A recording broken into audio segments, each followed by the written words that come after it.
I didn't scream when I found out. I didn't cry in front of anyone. I smiled, raised my glass, and wished them all a happy new year. That's the part people never understand. The betrayal happened just minutes before midnight, while fireworks were already echoing in the distance, and my family's living room smelled like champagne and fake cheer. Everyone was laughing too loudly, the kind of laughter that feels forced, like they were all acting in a play I didn't know I was part of. I was standing near the hallway when I heard my name. Not shouted, not whispered, spoken casually, like I wasn't a real person. My aunt's voice came first, calm, mocking. She still doesn't know, does she? Then my brother laughed. A short, sharp laugh that made my stomach twist. She'll figure it out eventually, or she won't. Either way, it's done.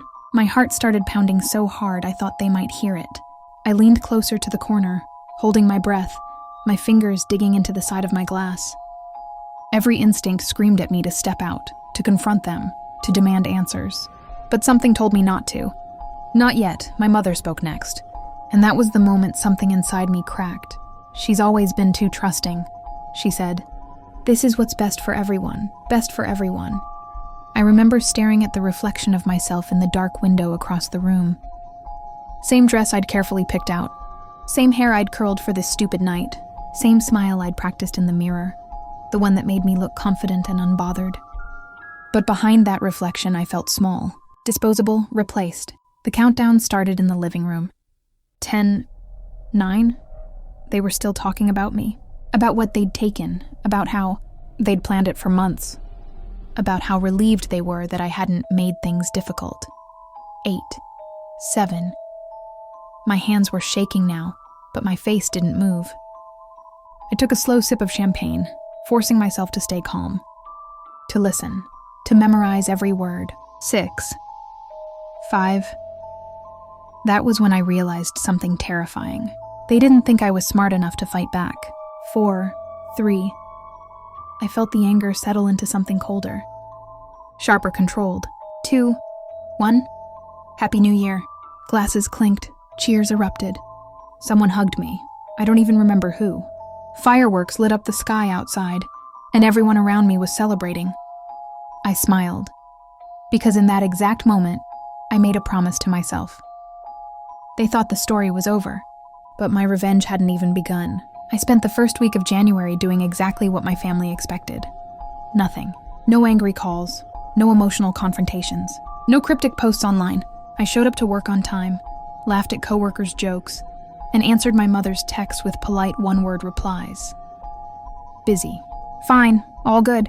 If there was an Olympic medal for pretending everything was normal, I would have won gold. But inside, I was replaying New Year's Eve on a loop. Every sentence, every laugh, every careless word they thought I'd never hear. What hurt them most wasn't just what they took from me. It was how easily they justified it.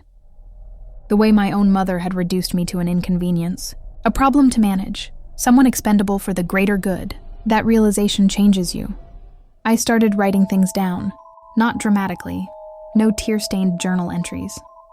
Just facts, dates, conversation screenshots. I went back through months of messages and suddenly saw patterns I'd ignored before. Missed calls that lined up too perfectly. Group chats I wasn't part of.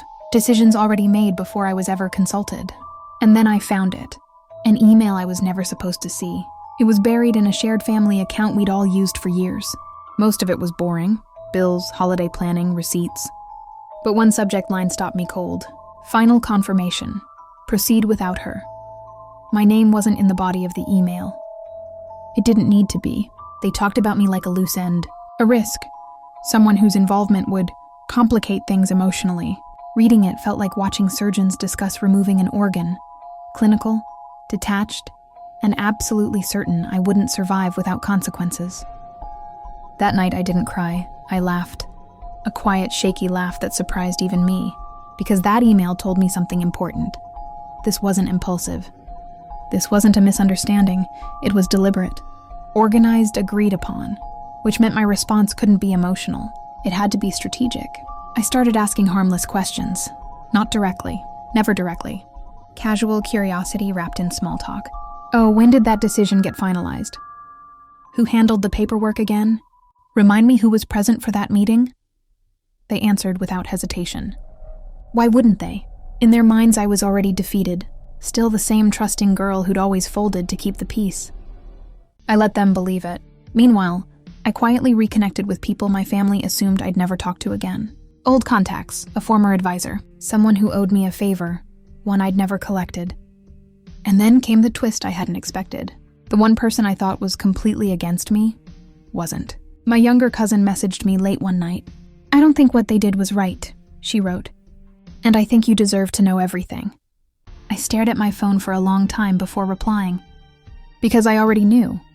But what she sent next would change the entire game. Her messages arrived in small bursts, almost like she was testing the waters. She confirmed what I'd already suspected. My family's betrayal wasn't just emotional. It had financial threads, legal angles, and a level of premeditation that made my blood run cold. They had spent months quietly undermining me while smiling in my face. Every holiday favor, every casual suggestion, every dinner conversation had been a setup. The most shocking part? They'd even tried to manipulate people outside the family to validate their actions. Friends, distant relatives, colleagues, anyone who might side with me, were subtly persuaded to stay neutral, or worse, unknowingly assist in cutting me out of the picture. I leaned back in my chair, phone in hand, staring at the ceiling. The fireworks from New Year's Eve had long faded, but the sense of betrayal still burned hotter than any flame. My mind raced, not with panic, but with a plan. I realized then that my revenge wouldn't be a scene, a confrontation, or even a shouting match. It would be methodical, surgical, silent. Step 1. Gather undeniable evidence. Step 2. Build alliances without revealing my cards. Step 3. Orchestrate the consequences so carefully that they couldn't trace it back to me, at least not immediately. I spent days analyzing the email chain, receipts, and her tips. Patterns emerged. Dates of transactions, who authorized what, and small mistakes they'd made under the assumption I was too naive to notice. Each tiny slip became ammunition. Every casual lie, another brick in the wall of their downfall. Meanwhile, I kept up appearances. Family dinners, social gatherings, polite smiles. I performed the role of the oblivious, compliant one. They laughed around me, mocking themselves in private, never realizing I was cataloging every detail. Every laugh, every slip, every betrayal. Then came the moment that changed everything. A conversation I accidentally overheard while checking a gift in the kitchen. My brother, in his arrogance, revealed more than he intended. He bragged about the final stages, detailing how my silence made everything easier for them. That was the key I needed. Their arrogance, their belief that I was incapable of retaliation, was now their weakness. I felt a strange mix of satisfaction and rage. The thrill of knowing I held all the power contrasted sharply with the ache of betrayal. I spent that night planning with precision, drawing timelines in my notebook, mapping out who would see what and when. By the time morning came, I had a clear roadmap. Patience, timing, and subtlety would be my weapons. This wasn't just about revenge anymore. It was about teaching them a lesson in arrogance, entitlement, and the cost of underestimating someone they thought was powerless. And most importantly, it would be irreversible. Because in this story, karma doesn't whisper. It strikes. The days that followed were a careful dance. I didn't confront anyone directly. I didn't leave threatening notes or make dramatic phone calls. I became a shadow in plain sight. Smiling, polite, quiet, harmless. My family thought I was still the same trusting girl, the one who always folded under pressure. But behind closed doors, I was setting the stage. I started with small, strategic moves that seemed innocent on the surface. A casual suggestion here, a minor correction there. Nothing overt. Every interaction was calculated to plant seeds without raising suspicion. I contacted a few old acquaintances who had been wronged by my family in the past, people they assumed I had forgotten. I asked subtle questions, framed as casual curiosity. "Do you remember that contract my mom handled?" How did that situation resolve? No one suspected anything. They answered freely, and I absorbed every detail, filing it away in my mental vault. Meanwhile, my cousin continued to feed me insider information. Every little piece added another layer to the puzzle. I learned about secret bank accounts, forgotten signatures, backdoor favors, and mismanaged investments. My family had overestimated their own cleverness. They'd left a trail too obvious for someone paying attention. Then came the turning point. One evening, I attended a casual family dinner, just like any other. My mother laughed a little too loudly at a joke my brother made. My father excused himself early, glancing nervously at his phone. Every small gesture screamed guilt, though they didn't know I was reading them like an open book. I smiled politely, listened intently, and nodded in agreement at the right moments. Meanwhile, I carefully recorded each slip, not digitally, but in the kind of precise notes that would make my family think I was still oblivious. I let them talk, boast, and justify their actions. Each word became ammunition, each confession a weapon waiting to strike. The first ripple of my revenge came unexpectedly. I sent an innocuous email to a financial advisor, one I'd worked with years ago, under the guise of routine paperwork. In reality, it triggered a chain reaction. Minor discrepancies were uncovered, mistakes that my family had hidden for months. Their confusion and panic were priceless, though they had no idea who had started it. By now, the quiet satisfaction had begun to grow into something more potent. My blood didn't boil with rage anymore. It simmered with control. Every move I made was precise, strategic, and deliberate. The best part? They didn't see it coming. The family that thought they'd destroyed me was about to watch the consequences unfold. And there was nothing they could do to stop it. Because revenge, the kind that stings the most, doesn't come with warnings. It comes quietly and hits hard. The next few weeks were like playing a high-stakes chess game. Every move calculated, every reaction observed. My family still believed I was harmless. They didn't realize that patience had become my weapon and silence my armor. I started feeding tiny hints to the right people, lawyers, financial consultants, distant relatives, all under the guise of curiosity or minor questions. Each hint seemed insignificant on its own, but combined, they began to expose the cracks in my family's facade. One evening, I received a phone call from my cousin. Her voice was urgent, whispering conspiratorially, "You have to see this. They're making mistakes, big ones, and they have no idea it's being noticed." I smiled. That was all the confirmation I needed. Their arrogance had finally begun to betray them. While they thought they had successfully hidden everything, they'd left too many traces, too many loose ends. The turning point came during a family gathering, a small, seemingly innocent dinner party. I had arranged for a few key people to attend, people who could witness, document, and subtly intervene if necessary. As the evening progressed, conversations slipped. Casual boasts snide remarks. Mismanaged finances discussed openly. Every word, every gesture, every tiny mistake was recorded, cataloged, and observed. I remained calm, smiling politely, nodding in agreement when required, sipping my drink. My body language betrayed nothing. My family continued boasting about how smooth everything had gone, how clever they had been. Their pride blinded them to the fact that the walls were closing in. Later that week, the first public ripple hit. Small discrepancies became official inquiries. Minor favors and secret accounts triggered investigations. And each time, my family scrambled, unaware that their own misdeeds were being unveiled not by outsiders, but by the subtle guidance I had provided. The thrill of watching their panic rise, without them ever realizing who orchestrated it, was intoxicating. I didn't need revenge parties or dramatic confrontations. Karma was unfolding quietly, efficiently, and ruthlessly. At the same time, I ensured I stayed invisible. Friends and colleagues only saw me as calm, collected, professional, and unaware. My family was too consumed by their panic to notice the threads I had pulled, the dominoes I had lined up. I spent nights reviewing their reactions, their tension, their hasty decisions, their growing paranoia. It all fed my satisfaction. Every lie they had told, every betrayal, every cruel whisper, it was all coming home to them. And they had no idea why. By now, I understood the true power of silence. Not surrender, not passivity. Control strategy. And the knowledge that sometimes, the most devastating revenge is the one no one sees coming until it's too late. As the weeks turned into months, my plan unfolded with the precision of a surgeon.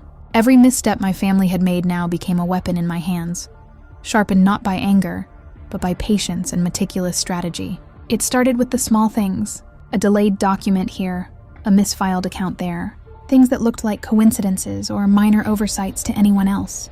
But when combined with the records I had quietly gathered, they formed a pattern that no one could ignore. My family was oblivious, still laughing about their cleverness, unaware that every boast, every sly remark, had been archived and analyzed. One evening, my cousin called again. "They're getting suspicious," she whispered, excitement in her voice. "They think something's happening, but they don't know what. You're invisible to them." And I was. Invisible, yet omnipresent. I had become a ghost in the machinery of their own lives, pulling strings they didn't even realize were connected. The first public impact came quietly. A routine audit revealed a mismanaged account, one that my family had manipulated to their advantage. They panicked, scrambled, and tried to cover up their mistakes, but the trail was undeniable. And they had no idea who had orchestrated it. Next came the subtle confrontations. I didn't need to speak. Friends, colleagues, and distant relatives started noticing inconsistencies. Rumors began to spread naturally, in response to the truths I had revealed carefully and indirectly. My family tried to control the narrative, but the more they pushed, the worse it became. Meanwhile, I kept up appearances at home, polite, cheerful, entirely unsuspecting. They laughed around me, assuming I was still the naive, trusting girl they had always underestimated. Every glance, every word I exchanged with them was a calculated move. I made sure they believed I was oblivious to their unraveling, and that belief made my revenge even sweeter. Then came the night that truly turned the tables. They had scheduled a family meeting to finalize what they thought were their remaining advantages over me. I attended, smiling politely, as they outlined their plans, believing they had won completely. Every word they spoke, every detail they shared, I recorded mentally, storing each confession for later impact. And in that moment, I realized the final phase of my revenge was within reach. It wouldn't be dramatic, not in the way movies show. It wouldn't require yelling or confrontation. It would be precise, devastating, and irreversible. Because revenge, the kind that truly leaves scars, doesn't announce itself. It sneaks in carefully until it strikes with the full weight of calculated truth. That family meeting stayed with me long after it ended. Not because of what they said, but because of how comfortable they were saying it. They spoke freely, confidently, as if I were furniture in the room. An object, a formality they had already dealt with. My mother leaned back in her chair, arms crossed, completely relaxed. "We just need to make sure everything is finalized before spring," she said. "After that, there's no risk. No risk." I remember nodding, pretending to listen, pretending to agree. Inside, my thoughts were razor sharp. Spring timeline confirmed. That was the mistake. They gave me a deadline. After that meeting, I accelerated everything. I stopped just collecting evidence. I started positioning it. Quietly, legally, and in ways that couldn't be undone. I reached out to the last person I'd been saving for the final phase. Someone my family deeply respected, trusted. Someone whose opinion carried real weight in their professional world. I didn't accuse, I didn't rant. I simply asked for advice and presented facts. Carefully selected, properly documented, impossible to dismiss. The silence on the other end of the line told me everything. "This is serious," they finally said. "Why hasn't this been addressed?" I let out a slow breath. "I was hoping you'd help me understand that." From that moment on, things moved fast, just not visibly. Emails were sent, meetings scheduled, reviews initiated. My family sensed pressure but couldn't identify the source. They started snapping at each other, blaming one another in hushed arguments they thought I couldn't hear. My brother grew paranoid. My father stopped sleeping. My mother became tense, controlling, obsessed with fixing things that were already collapsing. And still, no one suspected me. The irony was almost painful. Then came the first real consequence. A deal they'd been bragging about for months quietly fell apart. No explanation, no dramatic announcement. Just gone. The room went silent when the news broke. I watched their faces carefully. The confusion, the disbelief, the sudden fear. That night, my brother slammed his glass on the table. "Someone is screwing us," he said. "I swear someone knows." I kept my voice calm. "Maybe it's just bad luck." He looked at me for a second, really looked, then looked away. For the first time, doubt flickered across his face. Not certainty, not accusation, but suspicion, and that was dangerous. Because once they started looking for a traitor, the game changed. I knew then I couldn't stay silent much longer. The final move had to be clean, public enough to end everything, quiet enough that I wouldn't be blamed. I went home that night, sat on my bed, and opened the folder I'd been building for months. Everything was there, and all that remained was deciding when to drop it. I waited longer than my instincts wanted me to. That was the hardest part. Every day felt like holding a match over gasoline, knowing one wrong move could blow everything up in my face. My family was unraveling, but they were also becoming dangerous. Not physically, but strategically. Desperate people make reckless decisions. I needed them calm enough to keep talking, and careless enough to finish themselves. So I stayed quiet. I showed up to dinners. I answered texts. I listened. And that's when they handed me the final piece. It happened on an ordinary Tuesday night. No celebration, no tension-filled gathering. Just my parents in the living room. My brother pacing near the window, phone pressed to his ear. He didn't know I was in the hallway. He didn't know I could hear every word. "No, she doesn't know anything," he said sharply. "She's clueless, she always has been." There it was, not just arrogance, confirmation. He went on, voice dropping. He mentioned names, specifics, a workaround they'd been using. Something that crossed a line so clearly that even I felt a jolt of disbelief. This wasn't just betrayal anymore, this was exposure. I quietly walked back to my room and locked the door. My hands were shaking as I opened my laptop and added one last document to the folder. Dates.quotes. Context, everything clean. Everything factual, no emotion, just truth. That night I made the decision. The drop wouldn't be explosive. No group chat reveal, no screaming confrontation. That's what they'd expect. What they'd prepare for. Instead, I scheduled emails. Carefully timed, professionally worded. Sent to people whose job it was to act, not react. I didn't accuse. I didn't editorialize. I didn't even attach my name to the center of it. I simply asked for clarification and provided evidence that demanded answers. When I hit schedule, something inside me finally relaxed. The next morning I woke up to silence. No family group chat messages, no good morning texts, no casual check-ins. By noon the first call came. I didn't answer. By evening the house felt different, heavy, like the air itself knew something had shifted. My parents whispered behind closed doors. My brother stormed out and didn't come back until after midnight. They didn't know what had happened yet. They just knew something had. And for the first time since New Year's Eve, I felt a sense of peace I couldn't explain, because the truth was no longer in my hands. It was moving on its own now. The next morning felt surreal. My family moved through the house like ghosts, cautious, tense, aware that something had shifted but unsure what. Every glance I caught from my parents was sharp, loaded with suspicion. My brother avoided eye contact entirely, pacing, muttering under his breath. I sat at the kitchen table with my coffee, pretending to scroll through my phone. Calm, casual. The smile on my face was effortless, not smug, not malicious, just untouchable. The emails I had scheduled the night before were beginning to work. Questions were being asked, clarifications demanded. Small cracks turned into noticeable gaps. My family had always been meticulous, but meticulousness is no match for patience, timing, and invisible strategy. By afternoon, the first acknowledgement came from someone my parents respected professionally. It wasn't an accusation, not yet, but it carried weight. They demanded answers. My family was cornered, forced to explain themselves, and every word they gave only dug them deeper. I watched quietly, as their own actions began unraveling the carefully constructed narrative they had built over months, years even. Their arrogance had blinded them to one simple truth. When a person is underestimated, they can operate with an invisibility cloak no one notices, and the consequences hit harder. Then the small victories began to compound. Deals they had secured for personal gain fell through. Confidants began questioning decisions. Even distant relatives, previously unaware, started asking uncomfortable questions. And the most satisfying part?